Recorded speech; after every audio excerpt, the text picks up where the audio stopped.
మా అబ్బాయి 6th వచ్చాడు, స్కూల్ మార్చాలండి. సిబిఎస్ఈలో వేయండి, యాక్టివిటీస్ చాలా ఉంటాయి. ఐసీఎస్ఈలో ట్రై చేయండి, సబ్జెక్ట్లో డెప్త్ ఉంటుంది. స్టేట్ బోర్డ్ కూడా ట్రై చేయండి, మంచి స్టాండర్డ్స్ ఉంటాయి. ఇవన్నీ కలిపి ఒకే స్కూల్లో లేవా? కంగారు పడకండి. రెసిడెన్స్ స్కూల్స్ తో మంచి చదువుతో పాటు all round development, right age లో రైట్ ఫౌండేషన్ తో రెసిడెన్స్ స్కూల్స్ ఇప్పుడు హైదరాబాద్ అంతటా.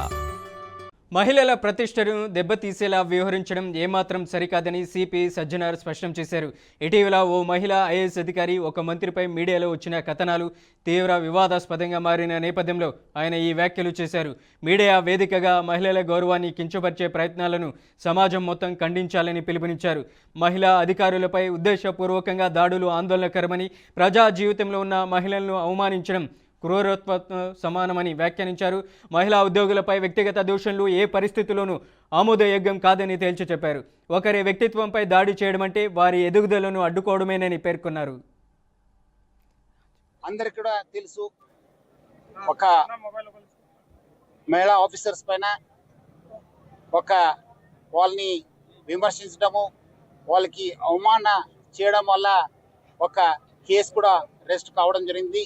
దాని తోడుగా ముఖ్యమంత్రి కూడా అవమానం చేసిన ఒక నారాయణపేట ఉన్న కేసును కూడా మనము సిట్ ఫారం కావడం జరిగింది.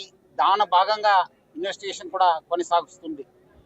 దాని ఒక ముందడుగుగా మనము ఈ కేసుకి కావాల్సిన ఒక ప్రముఖ టీవీ ఛానల్ రిపోర్టర్స్ని మనము అదుపులో తీసుకుని ప్రశ్నించడం జరుగుతుంది. దాని భాగంగా ఇంకా ఇన్వెస్టిగేషన్ జరుగుతుంది. మనము త్వరలోనే దానికి కావాల్సిన ఒక వివరాలను కూడా మనము చెప్పడం జరుగుతుంది.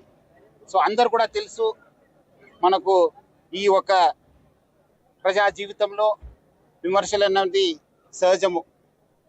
విమర్శం కూడా సకారాత్మకంగా ఉండాలి, కానీ ఒక వ్యక్తి ఒక చరిత్ర కానీ వాళ్ళని అవమానం చేయడము చాలా క్రూరత్వము.